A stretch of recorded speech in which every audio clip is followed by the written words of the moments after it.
तो अब बेसिकली हम लोग पहुंचते हैं कार्डियक साइकिल पे। ठीक है, तो एक बार मैं आपको एकदम नॉर्मल वाला फॉर्म बता देता हूँ आपको। फिर एडवांस वाला फॉर्म अगर आपको आइसो वॉल्यूमेट्रिक के साथ वाला चाहिए हो तो आप लोग मुझे कमेंट में बोलना, मैं आपको बता दूंगा। बट एज सच मुझे नहीं लगता उसकी नीड पड़ेगी। ठीक है, बिकॉज एनसीईआरटी में नहीं दे रखा है तो नहीं पढ़नी चाहिए। ठीक है, तो चलो स्टार्ट करते हैं। तो इसमें हम लोग स्टार्ट करने में इन्होंने बोला जॉइंट डायस्टोल से स्टार्ट करते हैं। ठीक है, सारे ये चैम्बर्स जो हैं ये रिलैक्स्ड कंडीशन में रखे हुए हैं। ठीक है, एकदम रिलैक्स्ड है। फिर क्या होता है, एट्रियल सिस्टोल होता है 0.1 सेकेंड का। ठीक है, एंड हम पता है कार्डियक साइकिल जो पूरी होती है 0.8 सेकेंड की होती है। तो 0.1 सेकेंड का एट्रियल सिस्टोल होता है, तो 0.7 सेकेंड का क्या होगा आपका, एट्रियल डायस्टोल होगा।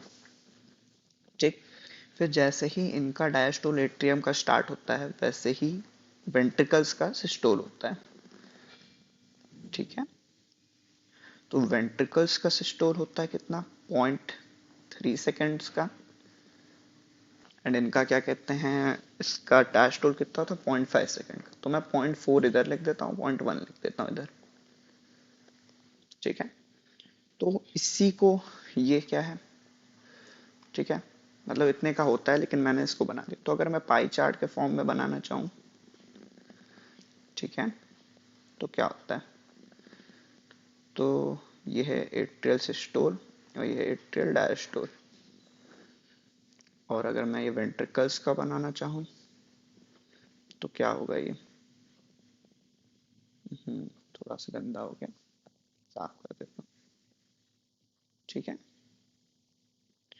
तो ये होगा वेंट्रिकल सिस्टोल और ये वेंट्रिकल डायस्टोल। दोनों को अगर हम लोग ऐड अप करके बनाते हैं तो हम लोग का बन जाता है कार्डियक साइकिल का ग्राफ, जैसा कि एनसीईआरटी में बना है। इसमें क्या है, एट्रियल सिस्टोल, वेंट्रिकल सिस्टोल और जॉइंट डायस्टोल। ठीक है, तो मैं देख लेता हूँ, थोड़ा सा बताता हूँ।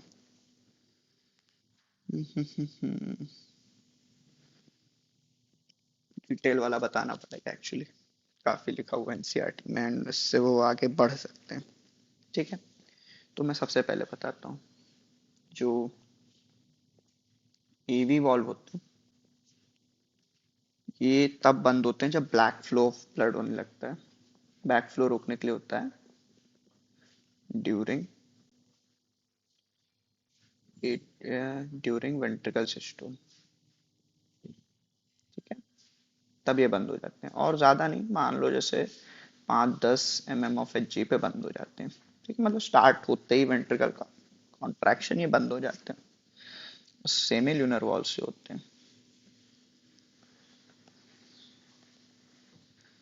ये होते हैं तगड़े, ये हमेशा बंद ही रहते हैं लेकिन खुलते कब है, open only when pressure is in ventricles is high. ठीक है,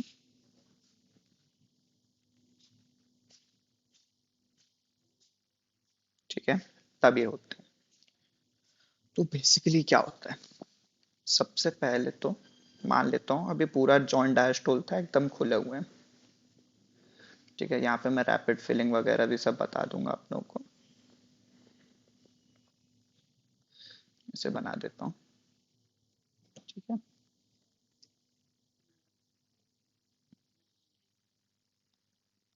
ठीक है, तो क्या सबसे पहले होगा हमारा वेंट्रिकल सिस्टोल, नहीं हाँ सबसे बना होगा एट्रियल सिस्टोल। ठीक है, अभी जॉइंट डायस्टोल था, अब होगा एट्रियल सिस्टोल।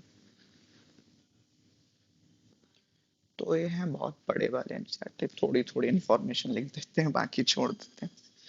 ठीक है, तो देखो क्या लिखा है इन्होंने, as tricuspid bicuspid valve are open blood from pulmonary vein के बाहर होता है, जो कि जॉइंट डायस्टोल की चीज है। Semi lunar valves are close acting, मैंने बताया सेमी ल्यूनर बंद ही रहेंगे जब तक बहुत हाई प्रेशर नहीं होगा, तब तक वो नहीं खुलने वाले। SAN now generates the action potential which undergoes simultaneous contraction और atrial systole। ठीक है, तो उनमें हुआ atrial systole and atrial systole के टाइम लिखा है this increases the flow of blood into ventricles by about 30%। मतलब अगर जॉइंट डायस्टोल में इस टाइम पे धीमे धीमे ब्लड आ रहा था, एट्रियल सिस्टोल से 30% इंक्रीज हो जाएगा। ठीक है, इसको बोलते हैं सेकेंड रैपिड फिलिंग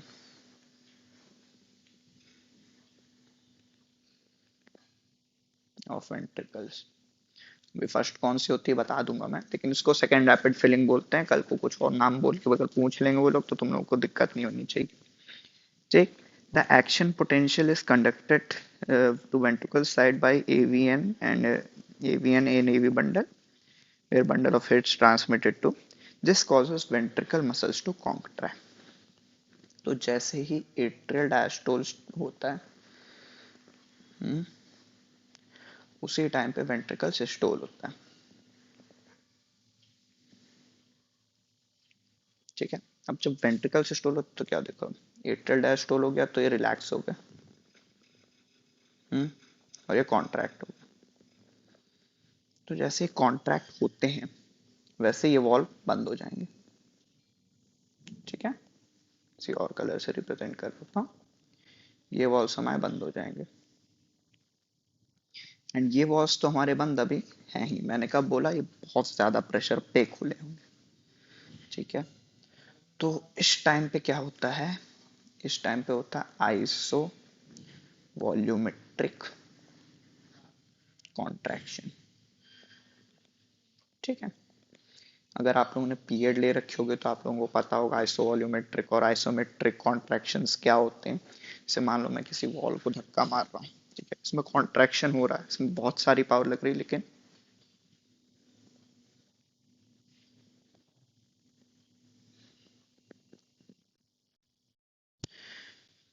फिर से ग्लिच हो गया, हरामी साला, आईपैड। चलो कोई बात नहीं, अपन लोग अपने काम पे आते हैं। तो एट्रियल डायस्टोल जैसे ही होता है, ठीक है, उसी टाइम पे होता है वेंट्रिकल सिस्टोल, तभी वेंट्रिकुलर सिस्टोल चालू होता है। इस टाइम पे क्या होता है, मैंने बताया एवी वॉल्व बंद हो जाएंगे, क्योंकि उनको जरा सा भी जैसे ही थोड़ा सा प्रेशर बनने लगा वो उड़ जाते हैं। और सेमी भी बंद है, और सेमी बंद होते हैं क्योंकि सेमी खुलने के लिए बहुत ज्यादा प्रेशर चाहिए होता है, वरना वो खुलते ही नहीं। तो होता क्या है कि जैसे ही ये, तो जैसे पी अगर आप लोगों ने लिया होगा तो आपने पढ़े होंगे दो टाइप के मसल कॉन्ट्रैक्शन, एक होता है आइसोटोनिक और एक होता है आइसोमेट्रिक। जैसे अगर मैं कोई चीज उठा के, सॉरी, दिखा पाऊंगा क्या, अगर मैं इसको ऐसे उठा रहा हूँ तो मेरी मसल का वॉल्यूम है वो चेंज हो रहा है, लेकिन जो टोन है, मतलब जो एक फोर्स है वो कांस्टेंट चल रहा है, तो ये होता है आइसोटोनिक। दूसरा होता है आइसोमेट्रिक, जैसे कि मान लो मैं इस वॉल को पुश कर रहा हूँ तेजी से, ठीक है, मेरी पावर लग रही है, बट स्टिल इसमें क्या कहते हैं, इससे कोई वर्क डन नहीं हुआ, मेरी मसल का साइज नहीं चेंज हो रहा था ज्यादा।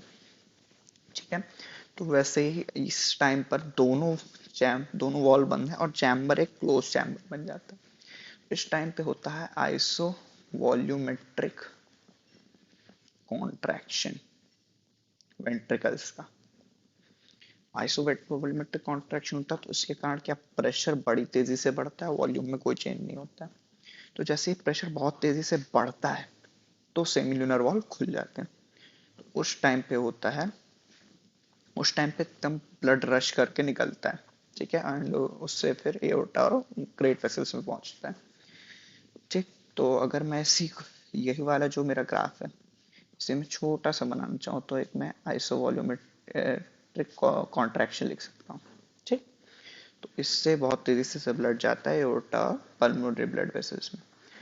फिर क्या होता है, जैसे ही ये, जब ये रश रुक जाता है उसके बाद में फिर ब्लड प्रेशर कम हो जाता है, उसी टाइम पे यहाँ ये सेमिनल वॉल्व बंद हो जाते हैं। तो यहाँ पे मैं मान सकता हूँ इस टाइम पे लगभग सेमिलुनर वॉल्व बंद हो जाते हैं। ठीक है, एंड फिर उसके बाद होता है डायस्टोल स्टार्ट। तो जब डायस्टोल स्टार्ट होता है तब क्या होता है कि फिर से, जब डायस्टोल स्टार्ट होता है तो फिर से दोनों चैम्बर बंद हो जाते हैं हमारे, एवी भी बंद है, एवी वॉल्व भी बंद है, सेमिलुनर भी बंद है। एंड इस टाइम पे क्या होता है, वेंट्रिकल एक्सपैंड करता है, डायस्टोल करता है। इस टाइम पे क्या होता है, आइसो वॉल्यूमेट्रिक रिलैक्सेशन। ठीक है, ये थोड़ा छोटा फेज होता है। एंड इसी टाइम पे मिट्रल वॉल क्या होते हैं, खुल जाते हैं। ठीक है, जैसे ही मिट्रल वॉल खुलते हैं बड़ी तेजी से ब्लड अंदर रश करता है। इट्स लाइक कि तुमने कोई चीज का तुमने वॉल्यूम बढ़ाया अचानक से, एंड उसमें अंदर से अचानक से गैस रश कर गई या फिर कोई पानी वगैरह रश कर गया। ठीक है, तो एकदम तेजी से ब्लड अंदर रश करता है, और इसको हम लोग बोलते हैं first rapid filling of blood. इसमें 40% इंक्रीज होता है। अगर ट्रेल वाले में 30% था तो इसमें 40%। ठीक है, तो इस तरह से कार्डियक साइकिल पूरी कंप्लीट होती है हमारी। एंड उसके बाद में बीच का रहता है वो, उसको स्लो फिलिंग बोलते हैं हम लोग वेंट्रिकल्स। ठीक, तो इसी को एक्सप्लेन करना था मुझे। This causes the atrial relaxation coinciding with ventricle systole. Ventricle systole then increases pressure, which causing the closure of bicuspid and वो उसके कारण फिर रुक जाता है. As ventricular pressure increases further, semilunar valves are opened, and it causes the flow of blood into these vessels. Now ventricles relax and ventricular pressure falls, causing the closure of semilunar valves and prevents the backflow of blood into ventricles. ठीक है, तो यार देखो, मुझे इस iPad से बचा ले कोई, मैं लिटरली बहुत परेशान हूँ। ठीक है, तो ये होती है जॉइंट डायस्टोल के टाइम पे, जो बाकी टाइम रहता है उसमें हम लोग बोलते हैं स्लो फिलिंग। ठीक है, तो इसी तरह से रहता है।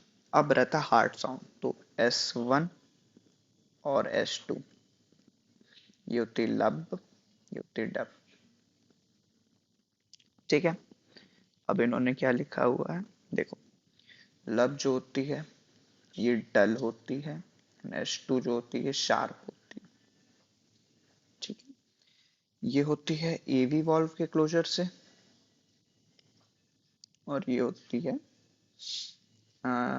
सेमिलुनर वॉल्व्स के। ठीक है, वॉल्व्स काफी बड़े होते हैं, वो लगता है बहुत छोटे होते हैं, लेकिन जब देखो ना कसम से बहुत बड़े लगते हैं। एंड पता लगता है उनके जो फ्लैप ऐसे टकराते हैं, इसकी साउंड आती है। ठीक है, बाकी ऐसे मसल कॉन्ट्रैक्ट होने की ऐसी कोई साउंड नहीं आती। ठीक है, तो एक तरीके से बोलता हूँ S1 हमारी कब आएगी, वेंट्रिकल सिस्टोल पे, बिगिनिंग ऑफ वेंट्रिकल सिस्टोल। ठीक है, एंड सेमिलुनर कब आएगी, बिगिनिंग ऑफ वेंट्रिकुलर डायस्टोल। ठीक है, एक्चुअली थोड़ी सी पहले आ जाती है, एंड ऑफ वेंट्रिकल स्टोल भी बोल सकते हैं, एंड ऑफ वेंट्रिकल सिस्टोल और बिगिनिंग ऑफ डायस्टोल एकदम एक जैसे हो जाता है। ठीक है, ये शार्प, और बस फिर इन्हीं साउंड का क्लिनिकल सिग्निफिकेंस होता है। S3 और S4 भी होती हैं, बट मुझे नहीं लगता उनकी कोई जरूरत होगी यार। तो दैट्स इट फॉर हार्ट। ठीक है, बेसिक चीज़ें एकदम एनसीईआरटी की कवर कर दी हैं। अगर आपको कोई और चीज़ की नीड लगे तो आप मुझसे बात कर लेना, कमेंट्स खुले हुए हैं। And thank you and all the best.